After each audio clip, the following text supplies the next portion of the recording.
अस्सलाम वालेकुम। आप हकीकत एक्स्ट्रा देख रहे हैं। मैं कबीर खान हूँ।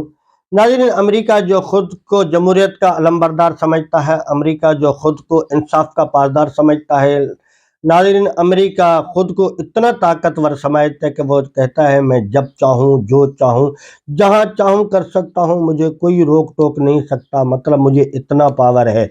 और इसने पिछली कई दहाइयों से ऐसा करके भी दिखाया है, क्योंकि 1945 में जब इसने जापान पर एटम बम फेंका 2 शहरों पर, तब क्या हुआ कि जापान जंग नहीं रोक रहा था, क्योंकि वो मुकाबला कर रहा था। और अमेरिका ने उस मुकाबले को रोकने के लिए ये कहकर नागासाकी और हिरोशिमा पर बम बरसाए कि मैं इसलिए कर रहा हूँ ताकि बहुत सारी जो जानें हैं वो ज़ाया ना हो।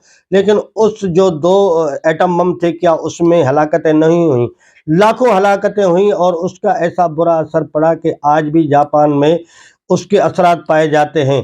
नाज़रीन, ये वही अमेरिका है जिसने वियतनाम में कीमियाई हथियार इस्तेमाल किए और इलाकों के इलाके जलाकर तबाह कर दिए, और उसके बाद ऐसी बीमारियां फैली जो कि उनकी नस्लों तक तबाह कर रही हैं, और आज भी वियतनाम के बच्चे नॉर्मल नहीं होते।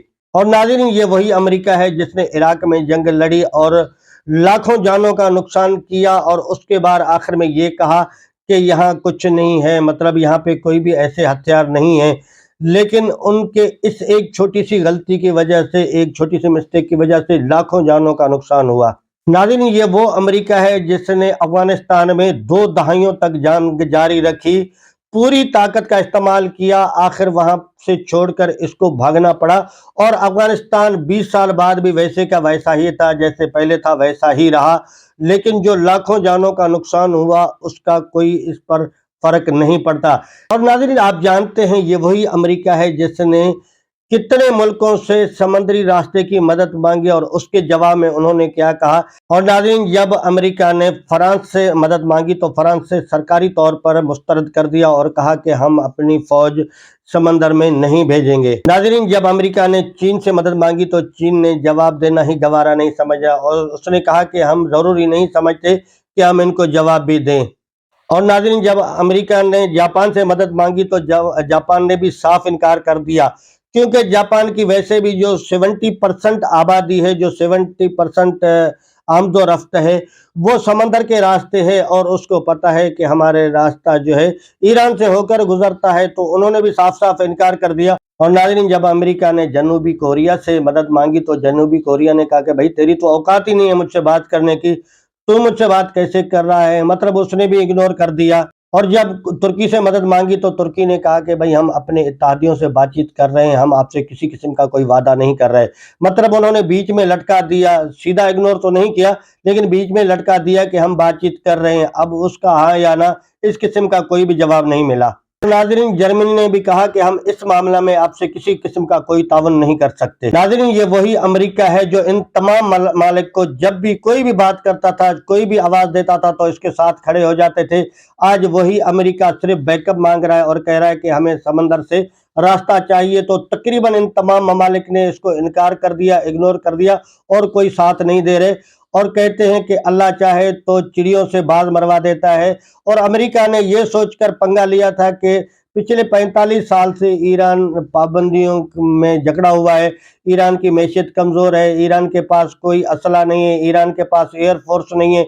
मतलब उसने समझा था कि ईरान के पास कुछ भी नहीं है, और उसने ये तकबर किया था कि मैं तो इसको मिनटों में, मतलब दिनों के अंदर जो है वो पूरा कर दूंगा, और वो तकबर अमेरिका के गले में पड़ गया। अल्लाह ने दिखा दिया कि ताकतवर कोई भी नहीं हो सकता है अल्लाह की ज़ात के सिवा।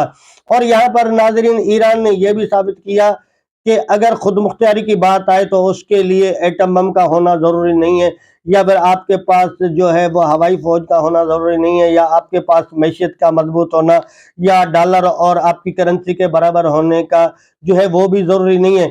सिर्फ ईमान होना चाहिए, जज्बा होना चाहिए, और अवाम का साथ होना चाहिए, और पूरी अवाम जो है वो पासदाराने इनकलाब के साथ कंधा कंधे में देकर खड़ी है। तो अल्लाह ने उनको इतनी कामयाबी दी कि आज अमेरिका जैसा जो मुल्क है, सुपर पावर समझने वाला, वो परेशान है और जान छुड़वाने के लिए। नाज़रीन, अब जाकर पाकिस्तान ने इन दोनों ममालिक की जंग के दरमियान सालसी का किरदार अदा किया है, اور کہہ رہے ہیں کہ بہت جلد میٹنگ ہونے والی ہے اسلام آباد میں، جس میں دونوں فریقین آئیں گے اور ان کے بیچ میں بات چیت ہوگی۔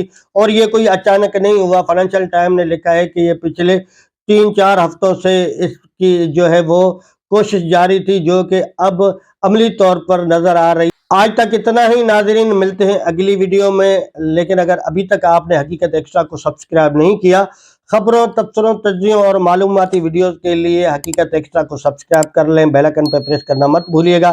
اگر مجھے کچھ بتانا چاہتے ہیں تو کمنٹ سیکشن میں جا کر کمنٹ کیجیے گا، لائک کرنا مت بھولیے۔ اپنا خیال رکھیے، اللہ حافظ۔